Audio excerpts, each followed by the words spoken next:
Well, hello there. I just posted a video by mistake. I got ahead of myself. I thought today was Friday, but today isn't Friday. Today's Thursday. And tomorrow is Friday, and the weekend starts tomorrow. Unless you're me, which means every day is a weekend, and I get so lost. Don't know what day of the week it is.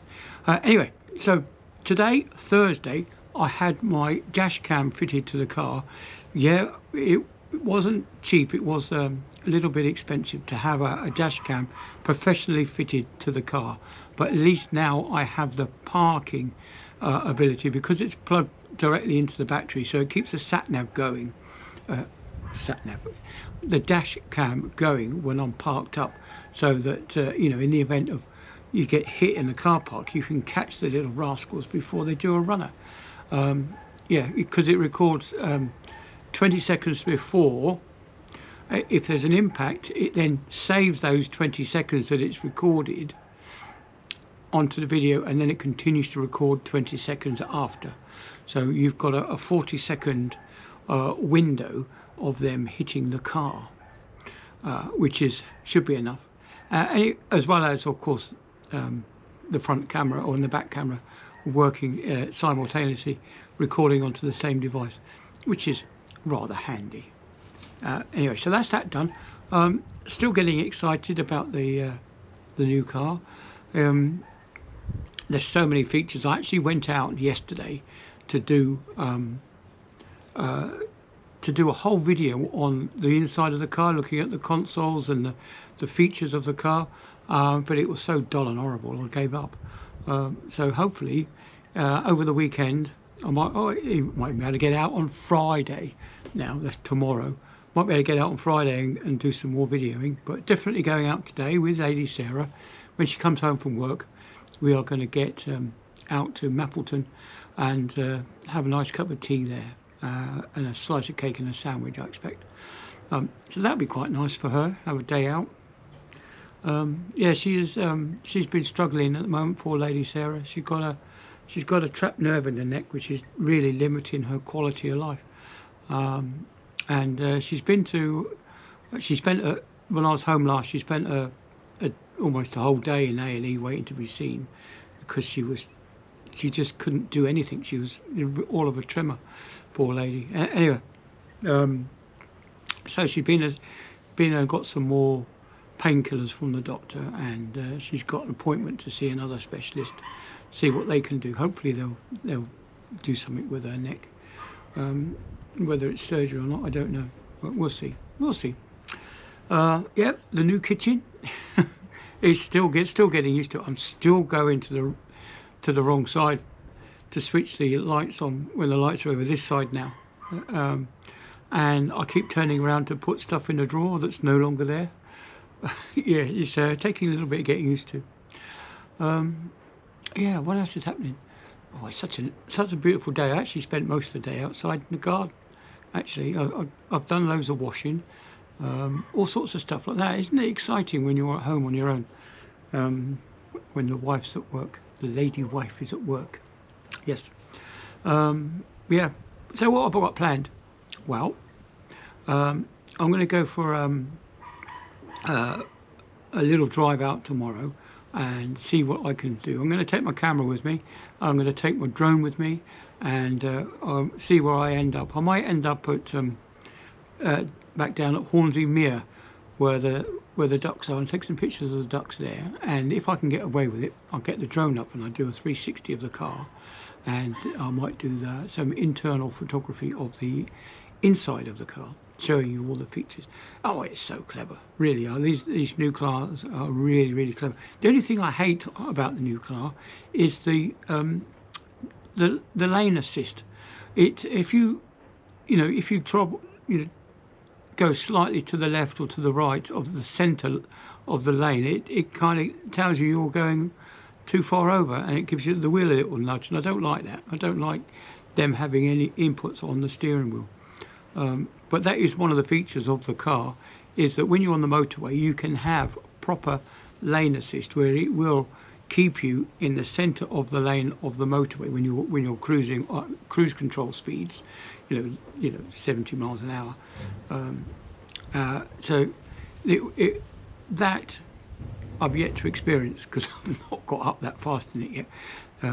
But yeah, with that, like any new car, I'm trying just to run it slow speeds at the moment, just keeping the engine revs as low as possible for most of the time. Obviously not straining the engine, but it's an automatic anyway, so it will be in the best gear that it can be in. But I'm not taking it above 2000 RPM.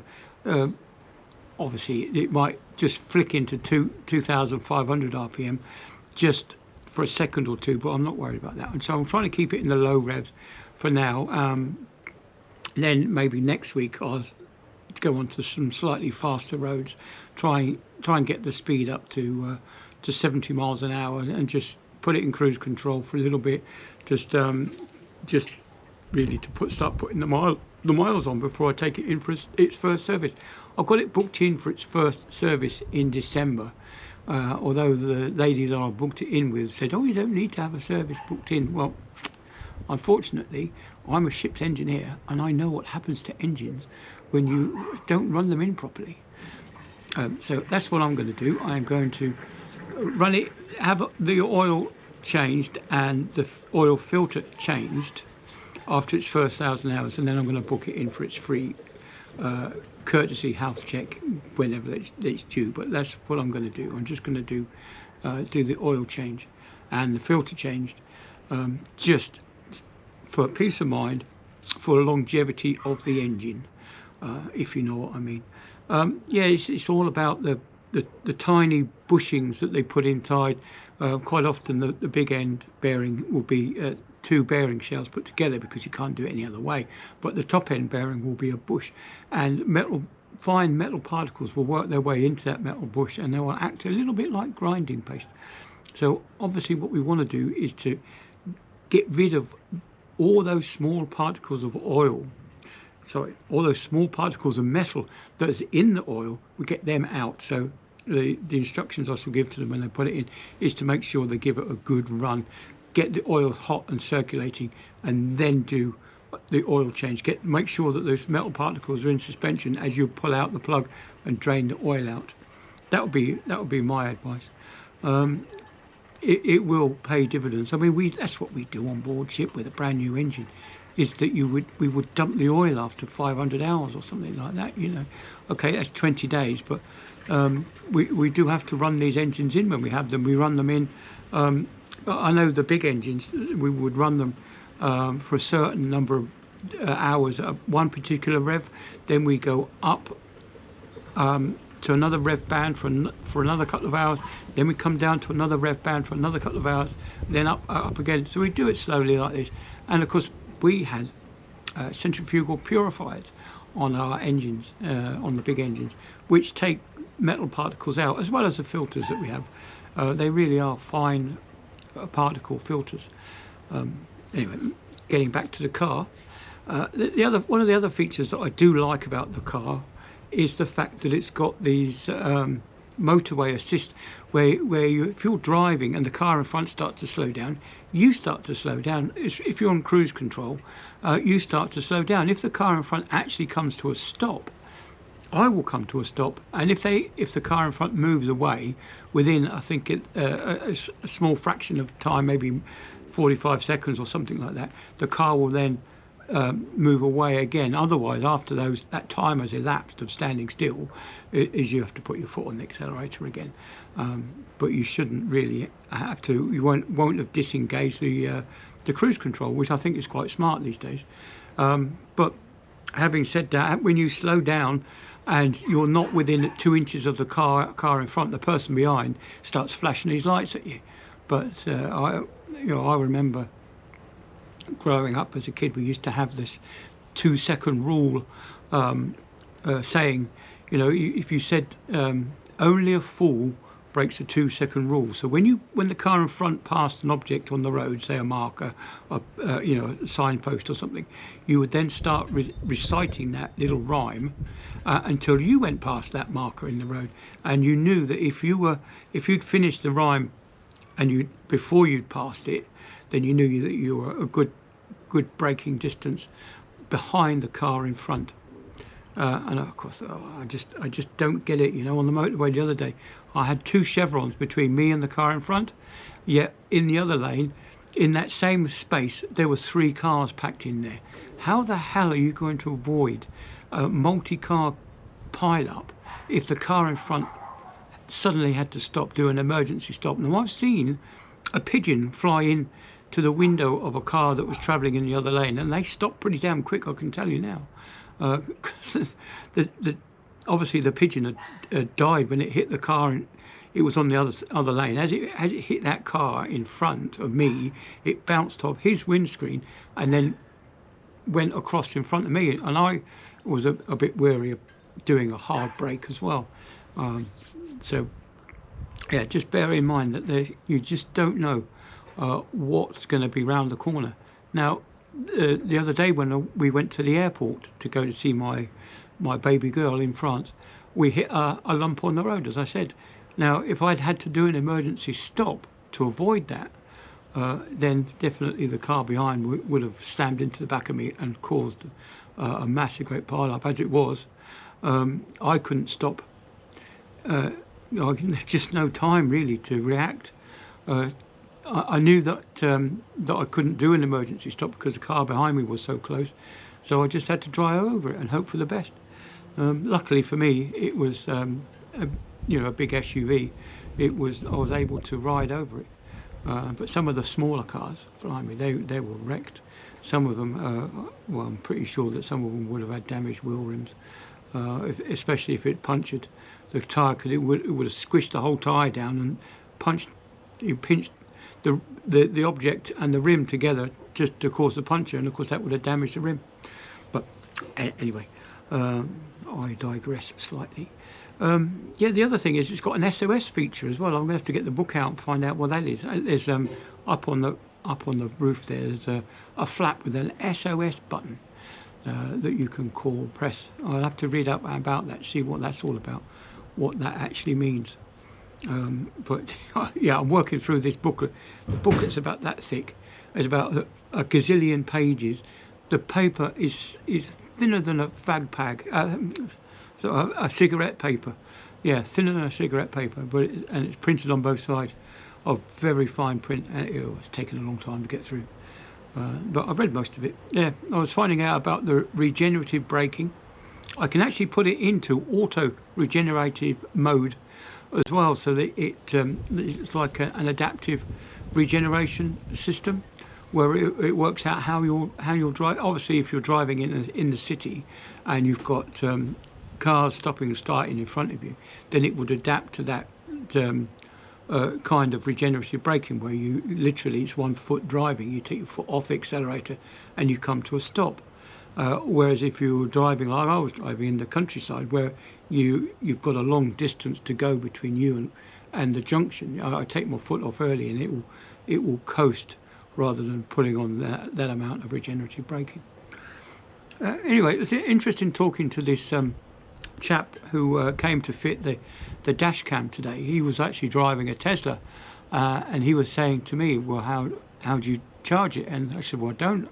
It's it's self-charging, and I explained to him how the nearest charging point to me is 3 miles down the road one way and 12 miles down the road the other way.